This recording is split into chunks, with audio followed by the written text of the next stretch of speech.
사람이 살아가는 것은 가치관이라는 것에 따라 살아갑니다.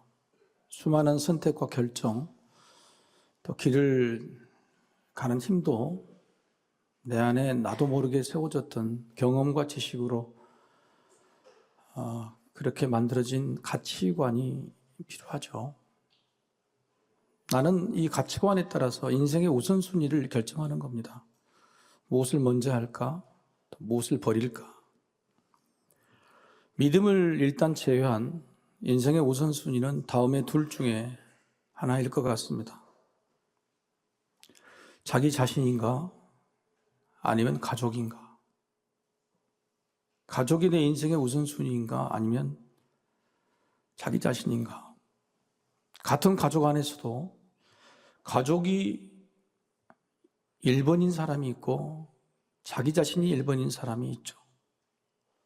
정말 중요한 문제입니다. 대부분이 가족일 것인데 자기라고 대답하는 경우가 아마 적지 않을 겁니다. 가족에게 받은 상처가 있거나 그럴 때 그렇죠. 예를 들어서 아주 작은 문제로 상처를 받을 수 있습니다. 가족 중에 나만 따돌림을 받는다는 거나 형제간에 나만 또 뭔가 배려를 받지 못한다는 생각, 이런 것들이 굉장히 그 사람의 가치관을 결정하는 겁니다. 여러분은 어떠십니까? 가족 안에 있어도 가족이 1번입니까? 아니면 자기 자신이 1번입니까? 오늘 예수님께서도 식탁의 자리에서 12명의 제자들이 다 참여하기를 원하셨고 또 모일 수 있기를 기다리셨습니다. 그런데 예루살렘에 오자마자 제자 중에 한 명이 외출이 잦습니다. 자꾸 자리에 없고요. 더군다나 예수님이 6월절 식사를 하루 앞당기셨습니다. 원래 감수적으로 하면 금요일 날 저녁이 6월절 만찬인데 예수님은 금요일 날 잡히셔서 십자가에 달려 돌아가시죠.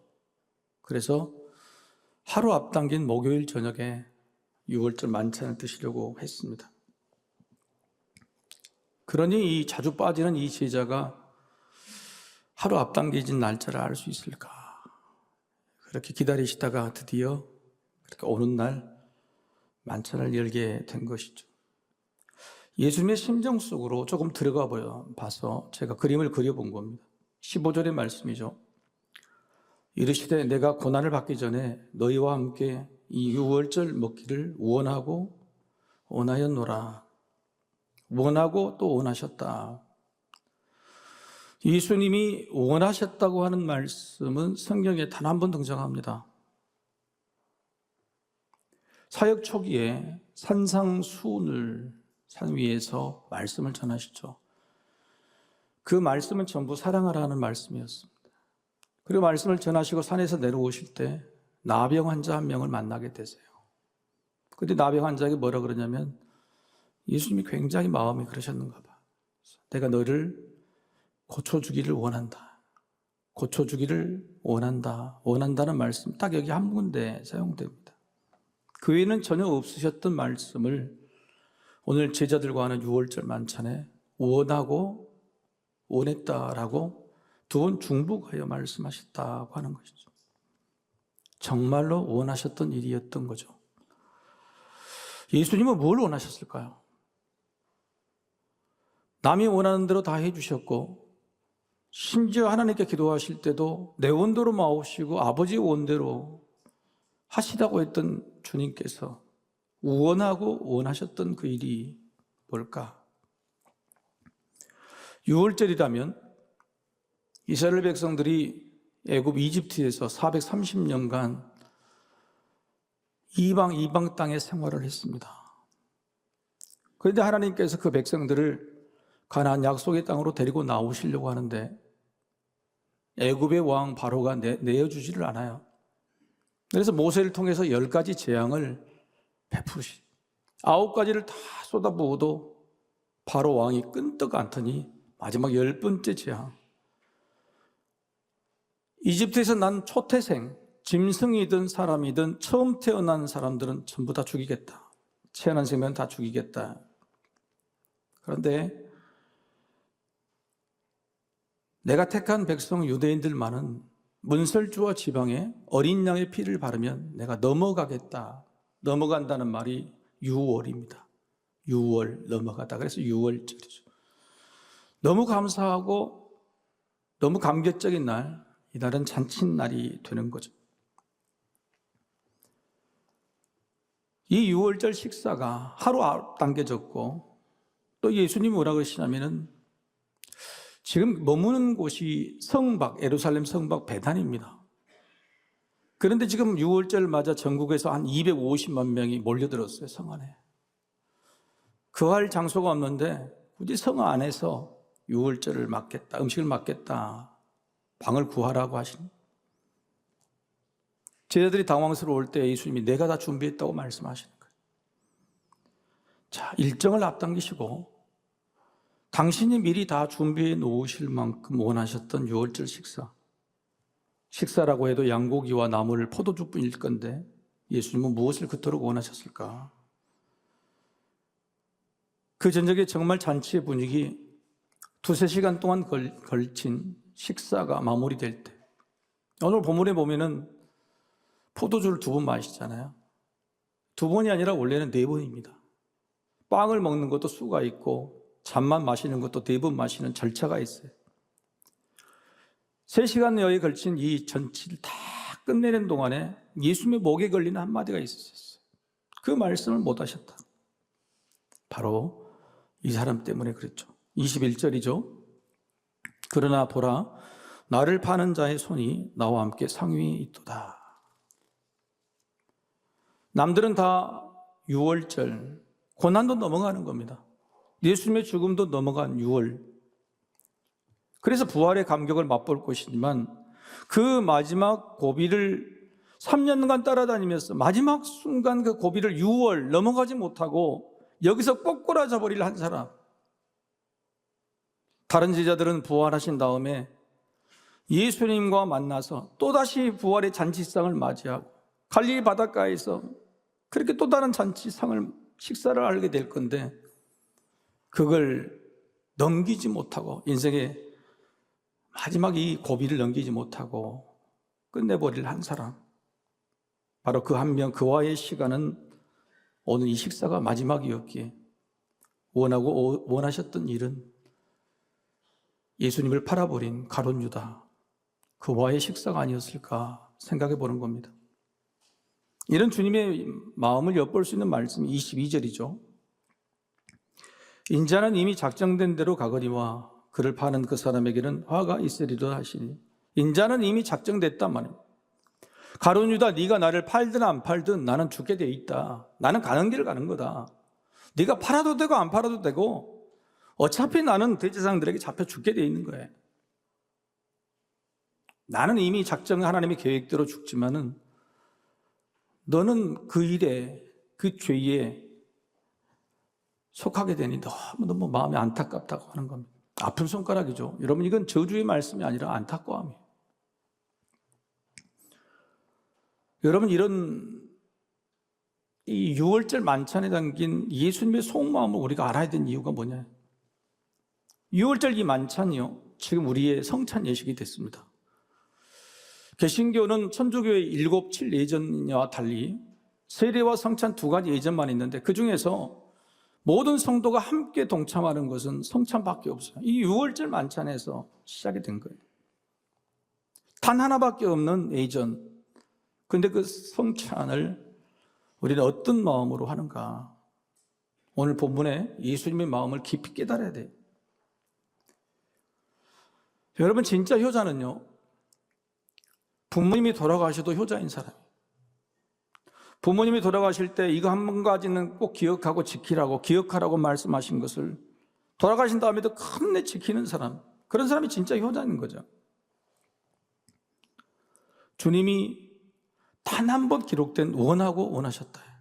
원하고 원하셨던 그 마음을 깊이 들어가 보아야 우리가 그 성찬을 다시 행할 때마다 그 의미가 나의 힘이 되고 나의 삶의 목표가 되고 새로움이 되는 거라고 하는 것이죠. 가룟 유다를 향한 이 안타까운 주님의 마음속을 조금 들여다보는데 이제 더 깊이 주님의 마음을 좀 들여다보기를 원해요. 여러분, 원하고 원했다는 말을 반복하셨듯이 오늘 놀랍게도 주님께서 말씀을 반복하신 곳이 두 번이 있습니다. 두 번 반복하신 말씀은 원하고 원하셨다는 말을 반복하신 것처럼 주님의 간절한 심정을 나타내고 있다는 거예요. 첫 번째, 반복해서 찾는 주님의 마음 첫째는 다 주시겠다고 하는 마음이, 떡을 들어서 너희를 위하여 주는 내 몸이다 라고 떡을 찢습니다.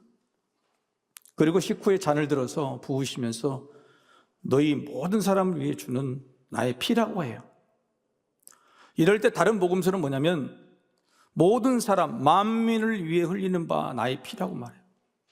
여러분, 그 피는 가룟 유다를 위한 피도 되는 거예요.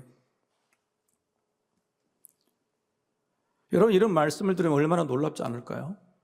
주님이 늘 우리를 위해 죽으신다, 십자가에 달려 돌아가신다고 말씀하셨지만 실제 눈에 보이는 떡으로 찢어가면서 이게 내 몸이라고 말씀하실 때 얼마나 놀랐겠어요. 시뻘건 포도주 잔을 부으면서 이게 내 피라고, 너희를 위해 주는 내 피라고 말씀하실 때 얼마나 놀랐겠어요. 제자들의 마음속에는 각인이 됐을 거예요. 이것은 내가 너희를 위해 그냥 죽는 게 아니라 다 죽어 죽겠다고 하는 겁니다. 여러분, 부모님들이 자녀들에게 다 주시잖아요. 뭐든지 다 주고 가잖아요. 그러면서 부모님이 다 남겨준 자녀들에게 바라는 게 뭘까요? 다만 무엇만 해주면, 기억만 해주면, 내가 너희를 위해 다 내어주었다는 것을 기억만 해주면 다 남는 것이다. 다 주었으면 남은 게 없을지라도 내가 너에게 다 주었다는 것을 네가 기억만 해주면 나는 모든 것을 다 남긴 것이다. 주님은 지금 그렇게 말씀하고 있어요. 그래서 아나네시스라고 하는 이 단어가 뭐냐면 이겁니다. 생각나는 물건을 통하여 나의 모든 것을 기억하라는 게 이게 원어예요. 그냥 기억하라, 기념하라가 아니에요. 어떤 물건을 통해서 기억을 돋고 기념하게 만드는 겁니다. 그래서 떡과 포도주를 사용하는 거예요. 기억을 돋기 위해서, 영원토록 기념하기 위해서. 장례식장에서 꼭 제가 그렇게 설교를 해요. 부모의 유품을 다 태우지 말라고. 부모의 유품 중에서 귀한 거 자식들이 하나씩 가져가라고. 성경책도 가져가고, 안경이라도 가져가고, 일기장이라도 가져가라고. 남겨진 유품을 통해서 부모를 기억하는 것이 아나네시스예요. 주님은요, 너희들이 기억해야 힘이 되고, 기억해야 믿음이 되고, 기억해야 기다릴 수 있기 때문에 우리 눈에 보이는 것을 통해서 우리 기억을 도와주시는 거예요. 이것은 명령 규정이 아니라 우리 믿음을 지켜주기 위한 주님의 놀라운 교보제, 노력이시라는 사실. 두 번째, 반복해서 찾는 주님의 마음. 둘째는 기다리시겠다는 마음이. 여러분, 초등학교 한 2학년이나 3학년짜리 자녀가 있다고, 손주가 있다고 생각합시다. 그러면 지금 초등학교 2학년 얘가 1년 중에서 가장 기다리는 날이 어떤 날일까요? 2부 예배 때는 어떤 분이 성탄절 그렇게 하더라. 물론 성탄절을 기다리는 우리 자녀들, 손주들도 있죠. 그런데 1년에 가장 기다리는 날이 어떤 날일까? 자기 생일이겠죠. 자기 생일날 선물도 주고 자기가 주인공이 되니까. 자녀가 부모님에게 말합니다. 나 생일 D-59, D-50 이렇게 이야기. 부모도 뭐 같이 기다려주는 마음이 되기를 원하는데, 야, 부모는 그때 가서 이야기해라. 자녀는 기다리는 마음으로 열심히 그날이 되고 더욱더 기대가 커지는데 부모는 별로 기대감이 없어. 기다리는 마음 별로 없어. 오히려 구차해져요. 여러분, 이게 배신감인 거예요. 여러분, 기다림의 배신감만큼 큰 배신감이 없어요. 내가 저 사람이 나를 기다리라고 해서 기다렸는데 정작 저 사람 기다리지 않았다. 이게 무슨 말일까요? 예수님은 제자들에게 기다리라고 말해놓고 예수님은 정작 기다리는 마음이 없었다, 기다리지 않으셨다 그러면 우리가 오늘 주님을 만났을 때 얼마나 배신감을 느끼겠어요? 그래서 예수님이 이 말씀은 뭐냐면은 너희의 기다림이 절대 배신당할 리가 없다. 그 기다림의 열매가 얼마나 큰지 절대 아깝지 않게 해주시겠다는 말씀을 2번이나 반복하세요. 16절과 18절 같이 한번 읽어보십시다. 자, 시작. 내가 너희에게 이르노니 이 유월절이 하나님의 나라에서 이루기까지 다시 먹지 아니하리라 하시고, 18절 내가 너희에게 이르노니 내가 이제부터 하나님의 나라가 임할 때까지 포도나무에서 난 것을 다시 마시지 아니하리라 하시고, 이게 무슨 말씀입니까? 내가 이제까지 먹었던 오늘 만찬 이걸로 끝이다. 앞으로 너희를 다시 만날 때까지는 이 포도주니 이 음식이 절대 먹지 않겠다고 하는 거예요.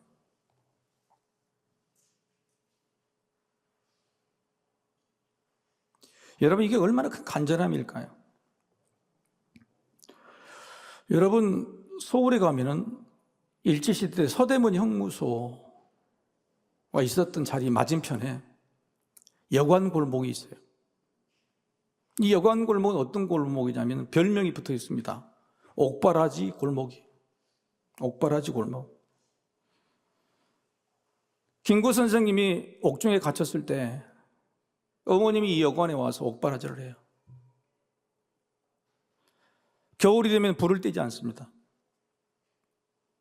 여름이 돼도 선풍기 하나 틀지 않아요.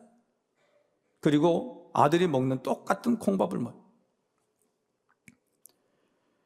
여러분, 그 어머니가 나를 위해 저렇게 옥바라지하고 기다린다는 소식을 들으면 자식이 감옥에서 죽을 수 있을까요?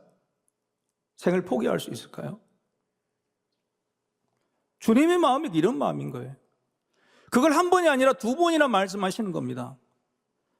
가룟 유다는 자기가 죄를 짓고 선치를 했어도 넘어가면 돼요. 회개하면 베드로 청하면 됩니다. 그런데 그걸 못 넘어갔어요. 불과 3일 만에 부활하시는데 그 전에 자결하고 말았어요. 우리가 이 땅을 살면서 주님을 기다리는 이 믿음, 고난 앞에서 유월하지 못할까 봐, 문제 앞에서 유월 넘어가지 못할까 봐, 우리가 포기해버릴까 봐, 주님은 이 말씀이 지금 옥바르지 않은 심정으로 우리에게 말씀하시는 거예요. 네가 기다리면 나는 더 기다리겠다. 네가 먹지 못하면 난 아예 굶겠다고 말씀하시는 거예요. 자, 그러면 여러분, 예수님이 지금 제자들을 만났을까요? 안 만났을까요? 대답들을 오늘 제자들은 죽어 순교해서 다 예수님 만났겠죠. 그러면 이제 천국에서 잔치가 열렸겠네요. 제자들을 만날 때까지 안 드신다고 그랬는데 만났으니까 이제는 매일매일 잔치시겠네요. 그렇지 않습니다. 여러분이 아까 읽으신 16절과 18절은 뭐예요? 하나님 나라가 이루어지기까지, 그리고 18절은 하나님 나라가 임하기까지요. 이룬 정도가 아니라 너희에게 임할 때까지 안 먹겠다. 이 말은 제자들만을 위한 말이 아니라 바로 오늘 우리들에게 하신 말씀이에요. 하나님 나라가 완전하게 임할 때까지 나는 너희를 이런 마음으로 기다리겠다.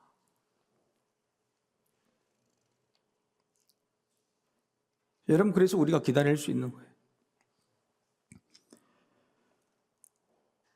사순절 고난주간에 우리는 가끔 금식을 합니다. 금식을 하면서 우리는 의미도 모르고 금식을 해요. 주님의 십자가 고난에 동참한다는 건데, 여러분, 우리가 어떻게 십자가에 동참합니까? 고난에 손에 뭐 하나 찔리고 뭐 하나 해도 벌벌 떠는 사람이 무슨 주님이 십자가의 고통을 동참할 수 있다고 금식 좀 한다는 거예요. 여러분, 주님의 십자가 고난에 동참할 수 있는 존재가 아니에요. 우리가 주님의 이 마음에 동참하는 것은 뭐냐면 주님이 우리를 만나실 때까지 안 드시는 거예요. 우리를 만나고 싶은 생각으로 금식하시는 거예요. 우리도 그 마음에 똑같이 금식하는 거예요.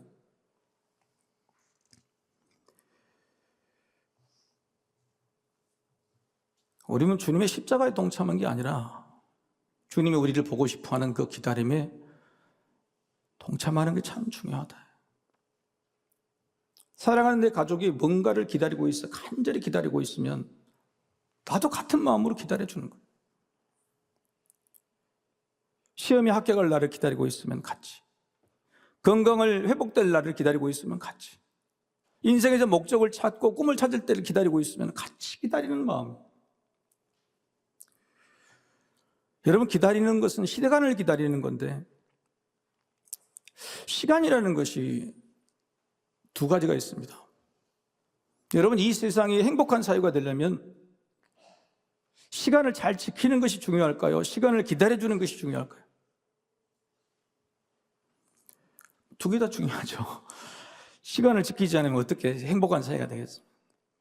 그런데 세상 나라가 아니라 하나님 나라라면 어떻게 할 것입니까?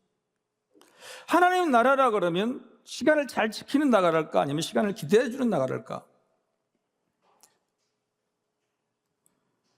여러분, 시간을 잘 지키는 신용사회, 그것보다도 시간을 기다려주는 배려사회, 이게 진짜 하나님의 나라라고 생각이 돼요.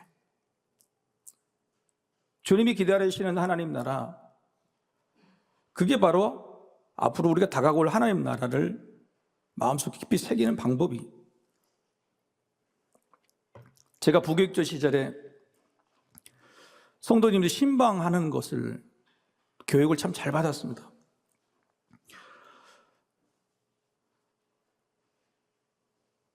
목사님이 신방을 하면은 15분 전에 출발하자. 때로는 뭐라고 하냐면 18분 전에 출발하자. 여러분, 제가 말을 너무 빨리 해서 잘 안 들린다고 천천히 했더니 다 주무시네. 더 빨리 해야 될 것 같아. 18분 전에 출발하자고 이 말이 뭔 말이냐면은, 목사님이 이미 어느 길로 가면 18분 걸린다를 검색을 해놓으신 거예요. 우리가 운전을 하다가 그 길이 아니라 다른 길 가면 그리고 가면 안 된다고. 근데 그리 갔다 그러면 여지없이 늦게 됩니다. 그러면 중간에 목사님 전화를 하세요. 죄송합니다. 5분 늦게 했습니다. 자, 10분 빨리 도착했다 그러면 어떻게 합니까? 10분 빨리 도착해도 주차장에서 딱 그 시간까지 기다려요. 왜요? 신방을 받는 사람 입장에서는 그 10분이 얼마나 분주하고 그럴 거예요. 그래서 다 된 다음에 올라가자. 예배를 드리는데 아직까지 신방 대원 누가 오지 않았어요. 기다립시다. 그 사람이 올 때까지 기다려주는 거예요. 끝나고 나서 신방 받으신 분들은 예배가 안 들어와. 끝나고 어떻게 과일을 썰고, 어떻게 차를 타고, 어떻게 식사, 이것만 머리가 있어. 끝나자마자 일어나가지고 막 부리지른 일. 그러니까 갖다 놓고 드시라고. 근데 목사님은 절대 그분이 와서 같이 앉기까지는 안 들어요. 기도를 안 해요. 여러분, 뭐가 중요할까요? 그 사람이 신방받는 것은 그 가정이 하나님의 나라가 되는 것이에요. 하나님 나라가 임하는 것인데, 하나님 나라가 임하는 것이 그냥 식성한 예배를 드리는 것, 그걸까요? 아니면 하나님 나라 맛을 이렇게 보여주는 것일까요? 우리는 이런 풍성한 배려를 받고 자랐습니다. 어렸을 적 부모님들에게. 그래서 이렇게 어른이 됐는데, 어른이 어른답다고 하는 것은요, 이렇게 받았던 배려가 쌓여서 사랑이 되고, 그리고 그 사랑이 배려로, 또 다른 배려로 나타날 때 우리가 어른다운 모습인 거죠. 주님께서도 우리 신앙에, 우리 믿음이 어른되기를 원해. 우리가 끝까지 믿음을 지키고 인내할 수 있도록 기다려 주신다는 뜻이죠. 즉 우리의 인내를 배려해 주신다는 말씀. 명령으로 인내하라는 말씀. 너 기다려, 끝까지 버텨, 이게 아니고 뭔가 기쁘고 즐겁고 기대에 가득 차서 인내 기다릴 수 있도록 만들어주신 배려가 오늘 6월절 만찬의 식사 자리였다고 하는 거예요. 여러분, 기대가 되지 않으세요? 엄청 기대가 돼요. 저녁에 무슨 식사가 있어, 뷔페를 한다. 그럼 저는 한 이틀 전부터 굶어요. 막 잘 먹으려고. 많이 먹으면 안 되니까. 주님이 나는 그때까지 안 먹겠다, 너희들 만날 때까지 안 먹겠다 그러면 우리 만나는 날 얼마나 상다리가 휘어지도록 차려주시려고 주님이 그렇게 안 드시는가. 나는 주님 만날 때 내 앞에 차려질 6월절 식탁에 너무너무 기다리죠. 인생의 험한 고비, 힘들고 어려운 고비를 잘 6월 넘어서 주님을 만나는 날 차려주실 그 식탁에 대한 기대감이 있으면 나는 오늘도 굶을 수 있다. 정말 살 많이 빠졌죠? 기다릴 수 있어요. 주님은 배신자 가룟 유다까지 배려하셨어요. 주님 오늘 여기 계신 여러분 누구라도 심지어 주님을 팔아버린 가룟 유다까지도 이 자리에 와서 너도 6월 넘어가기를 원한다, 이 같은 자리에 참여하기를 원한다는 마음처럼 한 사람 한 사람을 다 그런 마음으로 바라보신다. 여러분 인생에서도요, 내가 올 때까지 기다려주는 사람이 있다 그러면 여러분 인생 성공한 거예요. 내가 집에 돌아가도 내가 올 때까지 밥을 먹지 않고 기다려주는 사람, 내가 올 때까지 뭔가를 기다려주는 사람이 있다면 그 인생은 행복한 인생인 거예요. 주님이 오늘 우리를 그렇게 기다려주신다는 생각이 오늘 우리가 기다릴 수 있게 만들고 넘어갈 수 있게 만든다는 사실, 6월절 만찬을 통해서 알게 되는 거예요. 예수님은요, 배려라는 것이 뭔지를 보여주셨어요. 배려라는 것은 수동적인 배려보다 능동적이고 적극적인 배려가 되어야 돼. 더 큰 힘을 발휘해요. 가끔 도로를 가면은 앰뷸런스가 삐용삐용 그래요. 그럼 앞에 있는 차들이 다 이게 해주죠. 그런데 그것은 수동적인 배려예요. 그 정도 해야 돼. 근데 꼭 그때 앰뷸런스가 지나면 그 뒤에 따라가는 차가 또 있더라고. 어떻게 앰뷸런스가 터진 길을 지도 빨리 가려고. 여러분 회개하십시오. 그러면 안 돼. 그럴 때 페트롤카가, 경찰차가, 또 오토바이가 와가지고 길을 비켜준 게 아니라 앞에 길을 열어주는 거예요. 주님의 배려는 바로 이런 거예요. 네가 가는 길을 내가 조금 열어주겠다가 아니라 내가 이끌어주겠다, 인도하겠다. 우리 그 길에 이정표를 만들어주신 거예요. 배려는 도와주거나 보살펴 주려고 쓰는 마음이지만 주님의 배려는 마음 그 이상의 배려. 주님의 배려는 기다리는 시간을 앞당기는 거예요. 그 길을 빨리 가게 하시는 거예요.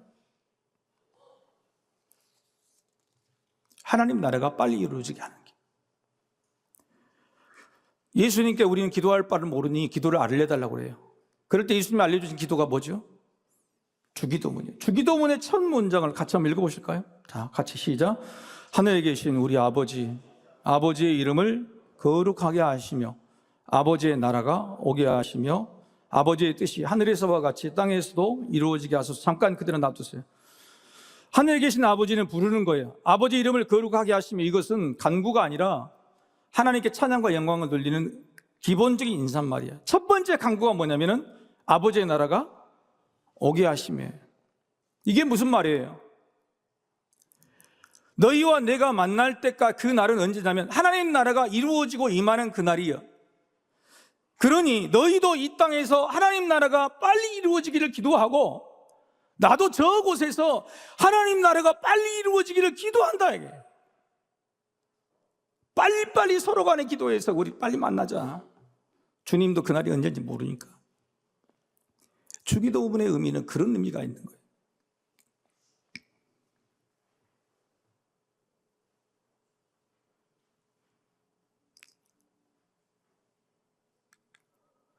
오늘 본문에서 두 번이나 반복해서 표현하신 예수님의 궁극적인 소망, 간절한 목표가 뭐냐? 하나님의 나라가 고생과 근심 속에 사는 우리에게 속히 임하는 것이다.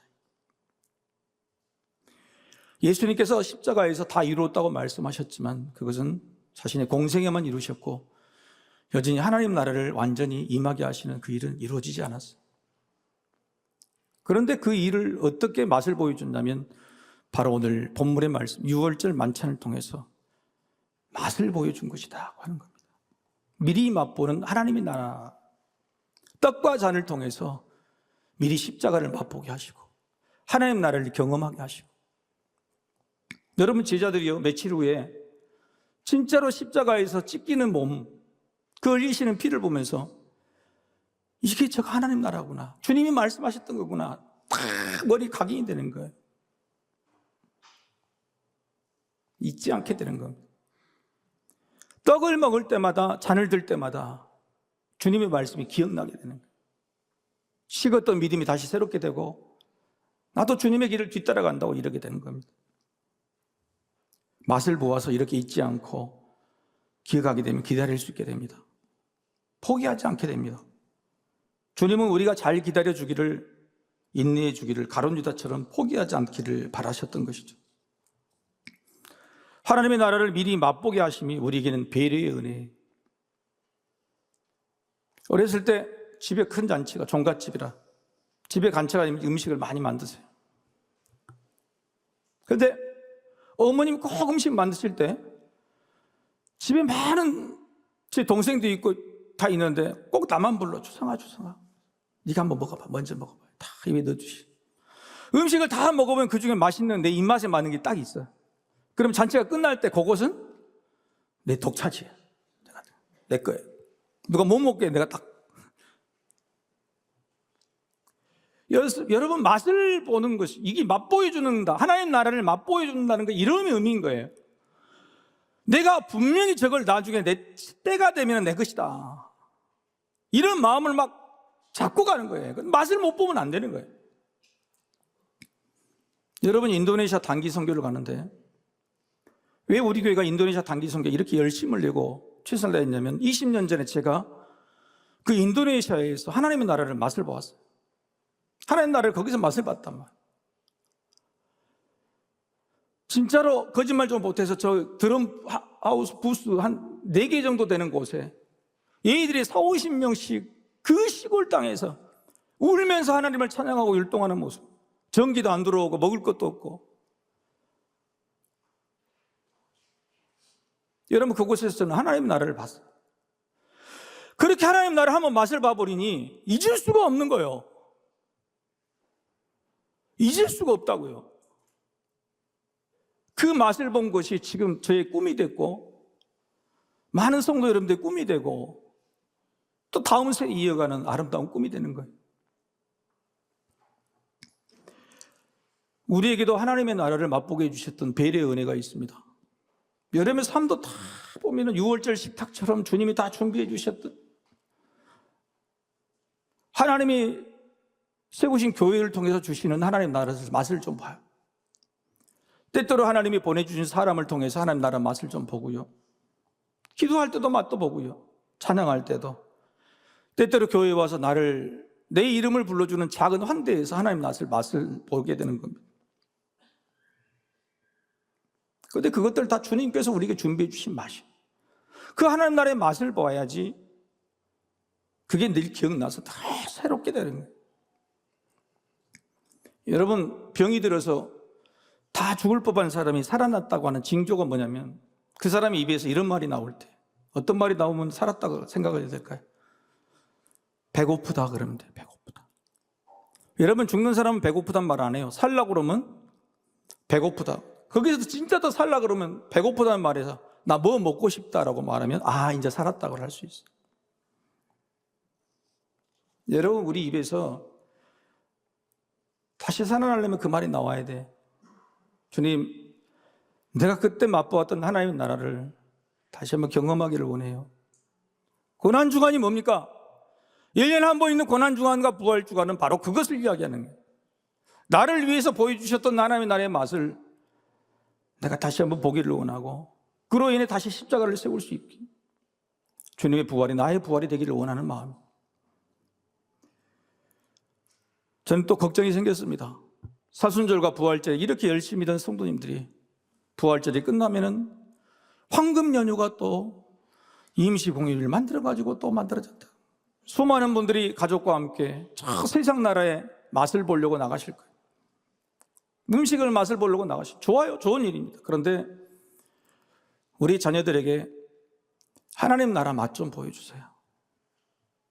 부모에게서 하나님 나라 맛을 좀 봐야 될 거 아니에요. 부모가 주님께 받은 그 배려, 주님이 받은 그 배려를 자녀들에게 어떻게 부모가 해줄 것이냐, 거기에 하나님 나라 맛을 좀 봐야 돼. 그 맛을 보면은 잊지 못합니다. 다시 돌아오게 돼 있어요.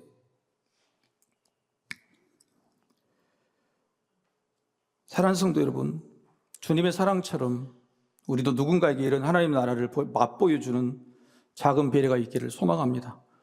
주님이 나를 그렇게 해주셨던 것처럼 조금만 더 기다려주고 등 다독여 응원해주고 내가 알고 기도하고 있다고 말해주고 차가운 마음이 그 손이 데워지도록 손 한번 잡아주는 그런 하나님 나라에 맛보여주는 그 배려로 나도 살고 또 누군가를 살리게 되기를, 그런 고난주가 되기를 주님 이름으로 축복합니다.